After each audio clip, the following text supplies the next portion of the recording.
Ads এর কাজ নাই, ভাই এসইওর কাজ সেভাবে নাই, ভাই ওয়ার্ডপ্রেস এর কাজ পাওয়া যাচ্ছে না, পরবর্তী 2030 সাল পর্যন্ত তোমরা মোটামুটি সেফ থাকতে চাও, নাকি তোমাদের কাজ সব খেয়ে দিচ্ছে, তোমাদের ক্লায়েন্টদেরকেও খেয়ে দিচ্ছে।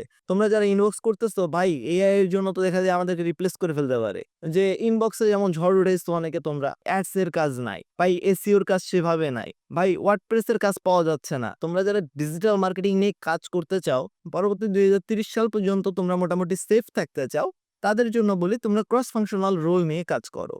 কারণ এটা থেকে যেভাবে তোমরা একটা হিউজ অ্যামাউন্ট চার্জ করতে পারবা ক্লায়েন্টের থেকে, ঠিক সেভাবেই তোমরা তোমাদের ক্লায়েন্টকেও ধরে রাখতে পারবা যদি তোমরা কাজটা ভালো করো। ক্রস ফাংশনাল যে রোলগুলো আছে তার মধ্যে মোস্ট ইম্পর্টেন্ট পার্ট হচ্ছে ব্র্যান্ড স্ট্র্যাটেজি, আর ব্র্যান্ড স্ট্র্যাটেজির একটা পোর্শন হচ্ছে পজিশনিং। পজিশনিং নিয়ে যখন আমরা কথা বলতে চাই, পজিশনিং অনেক বড় একটা পোর্শন, অনেক কিছু আছে এটার মধ্যে। একটা ব্র্যান্ডের জন্য কিভাবে পজিশনিং করতে হয় এটা অনেক বড়। আমি তোমাদেরকে প্রতিদিন এখানে একটা করে পয়েন্ট শেয়ার করব যে তোমরা পজিশনিংটা কিভাবে করতে পারো, কোন ব্র্যান্ডের জন্য এটা কিভাবে হতে পারে। তার আগে ছোট্ট করে বলি যে পজিশনিং অর্থটা কি। তোমার ব্র্যান্ডের জন্য কাস্টমারের মাথায় তুমি কিভাবে জায়গা দখল করবা। এখন তোমরা বলতে পারো যে ভাই পজিশনিং বা ব্র্যান্ড স্ট্র্যাটেজি বা ক্রস ফাংশনাল রোলগুলো নিয়ে কাজ থাকবে, এর গ্যারান্টি কি? ভাই তোমাদের আমার কথা বিশ্বাস করতে হবে না। তোমরা ইউকে, ইউএসএ, অস্ট্রেলিয়ান বা কানাডা যে এজেন্সিগুলো, যে মার্কেটিং এজেন্সিগুলো আছে, তারা কি সার্ভিসটা প্রোভাইড করতেছে, তোমরা জাস্ট এইটা একটা ভিউ দাও। তোমরা এটা একবার দেখো, দেখার পরে আমাকে বলো যে ভাই আপনি যেটা বলছিলেন এটা তো হয় নাই। হ্যাঁ, পেইড অ্যাডস এর কাজ আছে, পেইড অ্যাডস এর কাজ থাকবেও, সামনেও থাকবে, তবে সেই পরিসরটা আগের মতো থাকবে না। সেই পরিসরটা আগের মতো কিন্তু কখনোই থাকবে না। এখন তোমাদেরকে যদি বলি আমি যে ভাই তোমাদেরকে এইভাবে কাজ করতে হবে, তোমরা তো এখন গায়ে কথা লাগাবা না। লাগাবা যখন তোমাদের ওই যে শেষ সময়টা চলে আসে, ভাই একেবারে জিরো হয়ে গেছি, ক্লায়েন্ট এখন একেবারে নেই, এখন কি করব।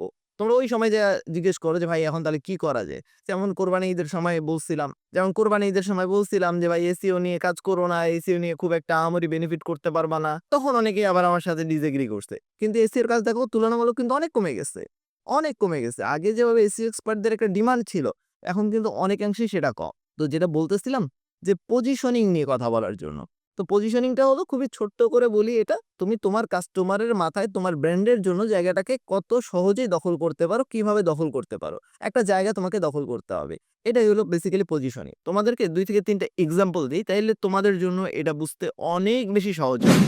নাইকির কথা চিন্তা করো, নাইকির পজিশনিংটা কি বলতে পারবা?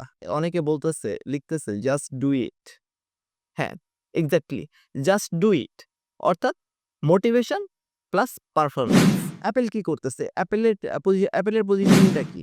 অ্যাপেলের পজিশনিংটা হলো your privacy is here, secured information, তার ইনফরমেশন কখনো লিক হবে না, প্লাস তার স্ট্যাটাসটাকে হাইলাইট করবে। প্রাণ আরএফএল বাংলাদেশি ব্র্যান্ডের কথা একটু চিন্তা করি। প্রাণ আরএফএল এর কথা যদি চিন্তা করো, খুবই কম দামে উন্নত মানের প্রোডাক্ট তারা দাবি করে। আচ্ছা, আড়ং এর কথা আমরা শুনছি না সবাই? আচ্ছা, আড়ং এর ক্ষেত্রে কি হয় বলো তো? যদি আড়ং নামটা শোনো তখন তোমাদের মাথায় কি আসে? দেশি প্রোডাক্ট প্লাস প্রিমিয়াম। তোমরা আড়ং এর কথা শুনলেই যদি চিন্তা করতে পারো দেশি প্লাস প্রিমিয়াম। নাইকির কথা শোনার পরেই তুমি চিন্তা করতেছো যে আচ্ছা, মোটিভেশন প্লাস পারফরমেন্স, ঠিক আছে। তারপর আবার ধরো যে অ্যাপেলের কথাই শোনাবো যে আচ্ছা, ইনফরমেশনটা সিকিউরড প্লাস এখানে আবার স্ট্যাটাসটাকে আমার হাইলাইট করতেছে। তো এই পোর্শনগুলো যদি তুমি কোনো ব্র্যান্ডের জন্য করতে পারো, তাহলে সেই ব্র্যান্ড তোমাকে ছাড়া অন্য কাউকে হায়ার করবে না। ডেফিনেটলি। তো তোমাকে পজিশনিংটা তো জানতে হবে যে পজিশনিংটা কিভাবে করতে হয়। আর এই ভিডিওগুলো পজিশনিং এর নতুন করে একটা টিপস শেখাবো যে কিভাবে একটা ব্র্যান্ডের জন্য পজিশনিং করতে হয়। তো এই টিপসগুলো তোমরা এপ্লাই করবা, এবং এপ্লাই করলেই শুধু হবে না। এপ্লাই করার পরে দেখা যাচ্ছে তোমরা সেটা একবার আমাকে দিয়ে ভেরিফাই করে নিতে পারো। এখন ধরো যে তোমার একটা ব্র্যান্ড আছে, তোমার ব্র্যান্ডের পজিশনিং কি? তুমি নিচে এক লাইনে কমেন্ট করে লিখে ফেলো। আরো একটা ছোট্ট একটা উদাহরণ দিই, যে রুচিও চানাচুর বিক্রি করে, রাইট? রুচিও চানাচুর বিক্রি করে, বোম্বে সুইটসও চানাচুর বিক্রি করে।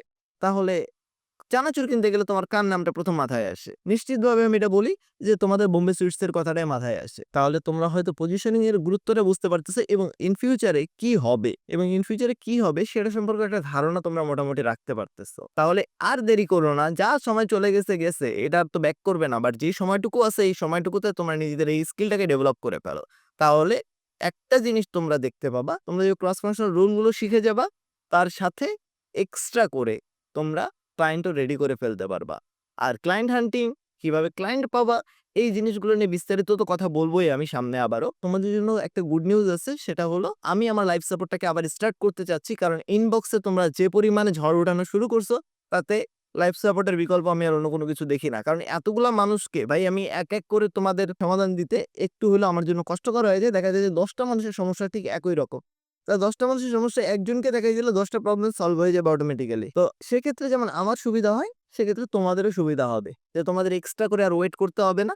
আর এই লাইফ সাপোর্ট এই লাইফ সাপোর্ট শুরু হবে খুবই দ্রুত। আমি নিজে অ্যানাউন্স করব ডেটটা।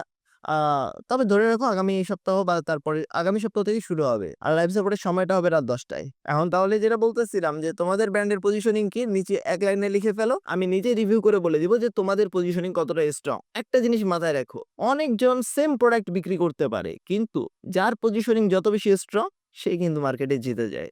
এখন তুমি কি জিততে চাও নাকি তুমি হেরে যেতে চাও? সিদ্ধান্ত তোমার কাছে। আজ এ পর্যন্তই। দেখা হচ্ছে নেক্সট ভিডিওতে। সেই পর্যন্ত সবাই ভালো থাকবা, সুস্থ থাকবা। আসসালামু আলাইকুম।